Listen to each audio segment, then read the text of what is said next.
I'm interested in learning how you became associated with Buddhism and where that interest came from.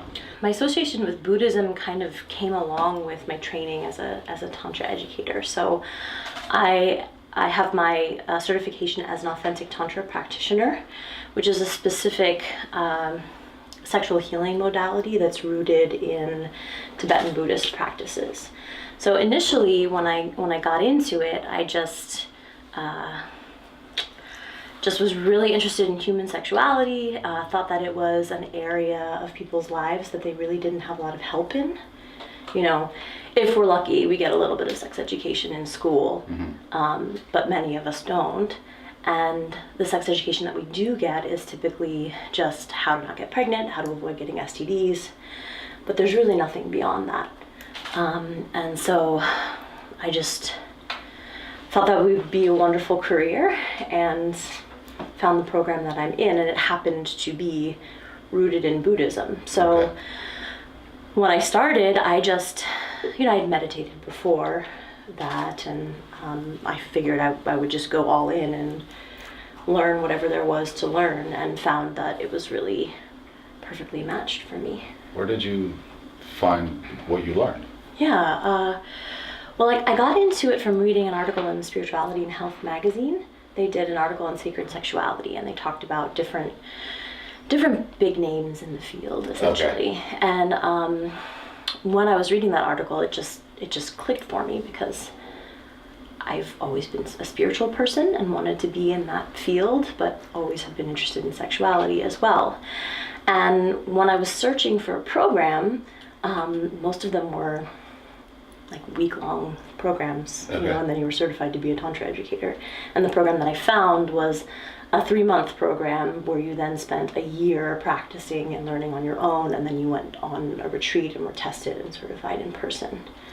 So it was a much longer, much more expensive practice. And my teacher at the time, I was really attracted to her specifically because she was trained in nonviolent communication, which was a form of empathetic communication that I was already familiar with.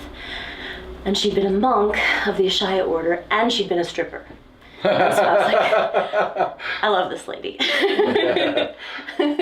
Just so many wonderful, opposites coming together. Yeah. And so it just really called to me. And where was that at? So I learned online, which is actually how I do most of my own teaching. So I signed up for the program, and I learned with my teacher one-on-one using video streaming platforms. Okay. And so we would have our, weekly meetings where I would talk to her and learn specific techniques, and then I would spend the week practicing, and then we'd meet again and I'd learn more. And that's how it went for the 3-month process. And then I flew out to Washington State for my final certification retreat. Okay. And I understand you started a school, right? Is that? Yeah. So I want to get to that. Yeah. But first, I want to get a definition of what is Tantra. That is a really good question, and I get that a lot. And there's not a very simple answer to that question. People define Tantra as many different things. So the common definition of it is weaving. Okay. And that's it. And so, but you can think of it as a spiritual practice that incorporates sexuality instead of excluding it. Okay. So it's like, excuse me, it's like using your sexuality as part of your spiritual practice instead of keeping that part of you separate. So, and there's many different ways that this takes form. So there's Hindu-based Tantra, there's Buddhist Tantra, which I practice, and then there's really a limitless other sexual healing modalities around the globe. Almost every indigenous culture has some sort of sacred sexual practice. Okay. What's the difference between Hindu and Buddhism Tantra? It's really a difference in what you're trying to achieve based off of the practice that you're doing. So typically in Buddhism, at least in the kind of Buddhism that I practice, you're looking to, I guess, ultimately attain enlightenment, right? Okay. So what you're doing with the energy that you're cultivating in Tantra is you're keeping it in the body. So many Buddhists believe that the human energetic system and the human nervous system is uniquely wired to attain enlightened states. And so we're keeping that energy within our own bodies to do the healing on the level of the body. And I don't know that much about Hindu practices, but from what I do know, often the purpose is bringing the energy up and out through the crown chakra, in order to attain, to kind of like project yourself out into the universe and attain more of like a ethereal consciousness. Okay. And sometimes, I don't know, that's a really, I could talk about that for a really long time. It's a difficult question. Yeah. But again, the main difference is just keeping the energy in the body and healing on the level of the body in Buddhist practice. Okay. And then you started this school, right? Is that? Yeah, so I co-founded the Institute of Authentic Tantra Education. Okay. Which is the school that teaches people authentic tantra, essentially. And then I have my own private, Alaina Salks in Lancaster, authentic tantra educator business as well. But the institute specifically, we spend a lot of time training tantra teachers. Okay, and you saw a need for that? Yeah. Okay. Yeah, we did. It's a growing interest. Were there a lack of programs like yours, like what you offer? Yeah, well, like I said, there aren't programs out there that really have the scope of our program. So I told you that when I started this 5 years ago, it was the largest program out there, 3 months, a year of practice, and a certification retreat, right? Now our certification program is an 11-month program with a prerequisite the year before. So it's essentially a 2-year program. So now each student does a 3-month program like I did. They spend a year practicing on their own, or however much time is in between their 3-month program and the start of certification. And then they spend 11 months training with 2 retreats.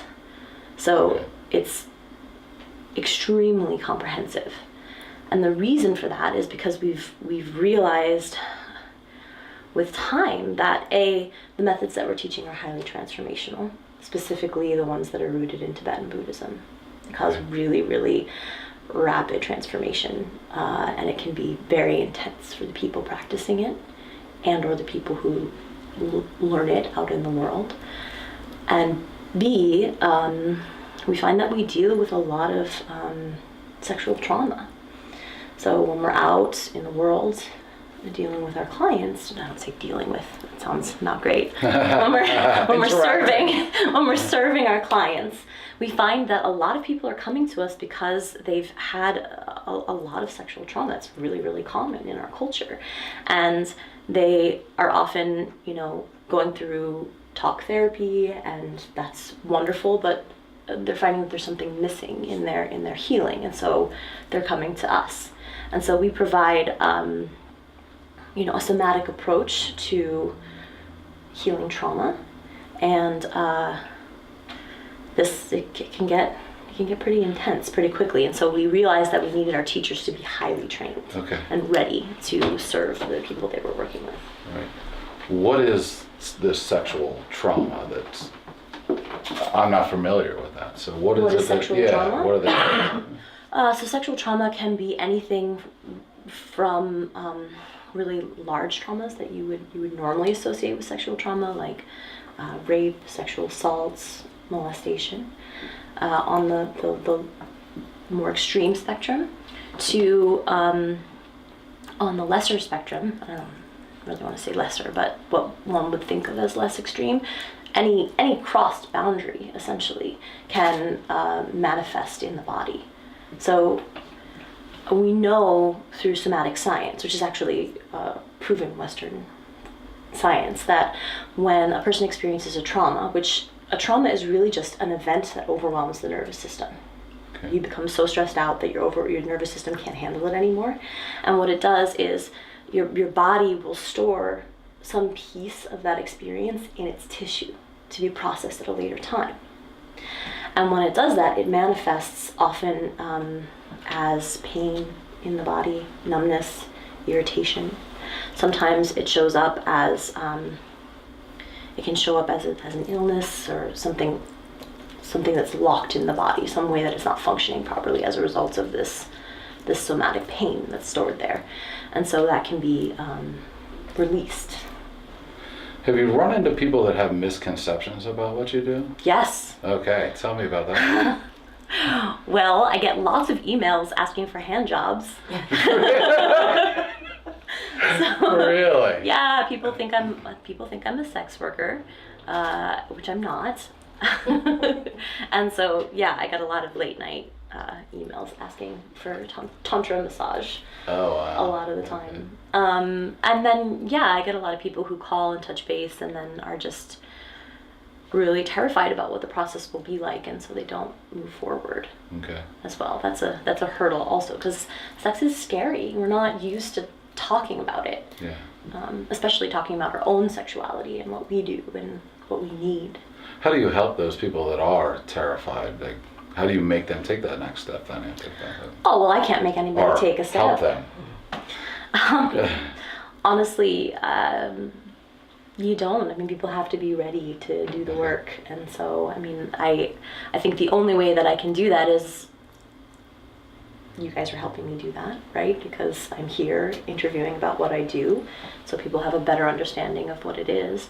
And then, you know, I try to be out in the community and talk about it to whoever wants to listen. Okay. Yeah. So where are you from originally? Lancaster? No, I'm from Reading originally. Okay. I was born in Reading. Well, Yeah. what brought you this way? My husband. Okay. I'm married to John Spitalier, the local realtor. Okay. And so when I met John, and you know, we decided to move in together and get married and all that good stuff, I moved to Lancaster. Okay. Yeah. What are your interests outside your work? Oh, my interests outside my work. That's a good question. My work has been really all-consuming lately. Yeah. Yeah. But I also continue to work just very, very part-time at my mother's garden center in Reading, PA, which is more of a labor of love than anything else, just because I love plants and I love my family. So, so I get to be like, almost my entire family works at the garden center, so I get to see my nieces and nephews who like hang out there during the day when they're not in school, and get to see my brother and sister and mom, and just get to be with plants, which I really love. My other interests, I'm a little bit of a craft nerd. Like, I have basically a craft store back there. Okay. in that little back room. So I'd like to make art and, you know, learn new projects. I love to read. When someone reaches out to you, how does that usually happen? Do they email you, call you, and what do they say? They typically email me, so I have a form on my website of, you know, a list of questions that they answer, just to get an idea of what they're looking for, what their needs are, and where they're coming from. And then after they send in the form, typically I email them back just asking for a time to do a consultation.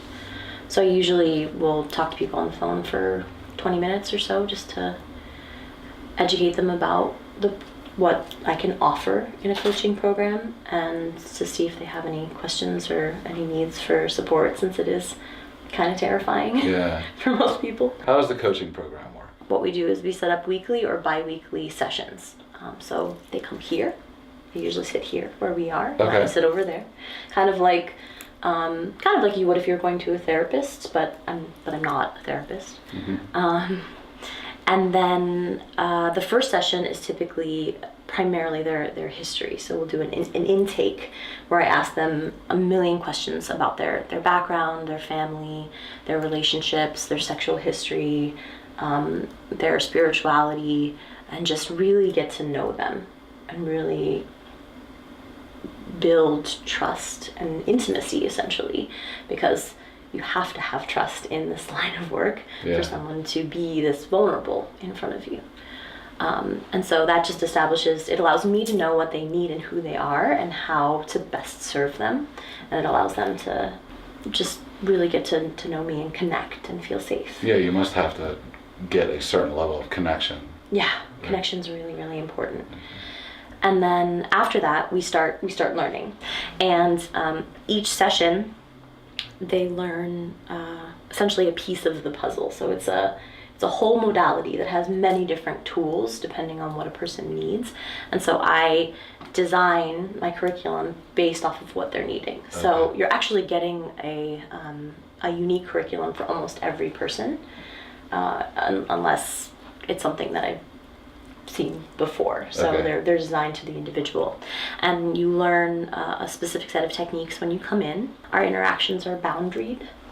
And then they go home and they practice whatever techniques I've given them for that week. And then they come back and we talk about it and see if we need to troubleshoot anything. And then we learn more. So each session builds upon the last until you've learned this comprehensive, holistic healing modality. Okay. And how long can that take? Intro courses, are anywhere from 6 to 8 sessions. And then, a longer, if someone wanted to work with me for a longer period of time, I would say, could be 12, I've had people come for 16 or 18 sessions before. And then I also do offer some really very, very condensed courses for couples that are half-day workshops for people who just want to come in and kind of learn a few things and leave. I wouldn't recommend those. Those are just more for people who are kind of thrill-seeking and want to learn something new and spice up their sex life. The positive attributes of what the work that I do can bring are really achieved through time and practice. Practice is really key. Where I'm lacking in clientele is in the LGBTQ plus community specifically. So Tantra has historically been really cisgendered, heterosexual in its nature. And so one of the things that I've been talking to my team about is that we really need to change this. And I think that it's a lot of Tantra is rooted in some really ancient philosophies that just had some archaic views, like Taoism and things like that. Some of them aren't super friendly to different expressions of sexuality, and I think that's hindered the spread of Tantra through different communities. But the work that we are doing is so profoundly healing that it just seems a shame that it not be available to anyone who wants to pursue it. Yeah, are you trying to reach out to the LGBTQ community? We hope to soon. Yeah, it's something that we're working on. I mean, right now, I'm just I'm learning myself and getting my head around changing my pronouns and learning some of the new terms, and I don't want to offend people, so yeah. I don't want to jump the gun and not have all of my information. And I'm also looking at soon, I hope to soon offer some scholarships, some partial scholarships for people in the LGBTQ plus community, so that I can gain some clients and have some experience. Could I talk about one thing that I think is really interesting? So you were asking me, about whatever you want. Yeah, you were asking me about the Institute earlier. Yeah. And one of the things that I didn't get to talk about that I think is really important is that one of the things that we're doing in the Institute is putting in place a code of ethics for all of our practitioners. And I think this is really notable because there's a lot of sexual abuse in the Tantra community. Okay. So there's, and if you dig at all on the internet lately, you'll see that many of the people who are kind of heads of different schools have kind of gone down lately because of sexual misconduct. You get the kind of the guru worship, and then it gets a little hairy where students are asked to have sex with their guru and stuff like that. So it doesn't have a great history, and so we realized a number of years ago that we needed to hold ourselves and our students to higher standards. So all of our graduates are required to sign our code of ethics and abide by it, and they lose their certification and the right to practice if they they violate the code of ethics. Can you highlight some of those code of ethics? Like what does it say? Well, not sleeping with your students. Okay, that would be number one, probably. Is one of them. Yeah. Not sleeping with your students, not using information that you gain in sessions in order to exploit anyone. Because you're learning sometimes you're learning really personal things, and that could easily be turned around to bribe someone or blackmail them. Maintaining confidentiality with your students, so that you're not sharing any of their personal information with others or any of their personal stories with others. And then there's some other stuff about like professional codes of conduct between colleagues as well, like not stealing your colleagues' clients and like soliciting them, things of that nature. But most of it is focused on how to keep clients safe, how to have a safe and responsible relationship between teacher and student or teacher and client. And then there are also some guidelines for people who are in the sex work industry as well, because we are an international company, and so we do have students in places where sex work is legal. And so we have a set of outlined ethical standards for that as well. So things like if you're doing a sexual healing session with someone, you have to discuss boundaries ahead of time, and you shouldn't change them midstream when they're in a vulnerable position, things like that. So, and that's just for people who are obviously in places where that's legal. Which it also says, like, you're gonna abide by the laws of your region. But yeah, it's just, we're looking to bring some legitimacy to tantric practice so that it's a safe and accessible thing for anyone. All of the practices are really beautiful. There's nothing that feels icky or wrong in them. They're just healing practices that are designed to bring people more pleasure and help them to have more connection with each other, with themselves, and to feel calm through meditation, and to heal from anything that needs to be healed from.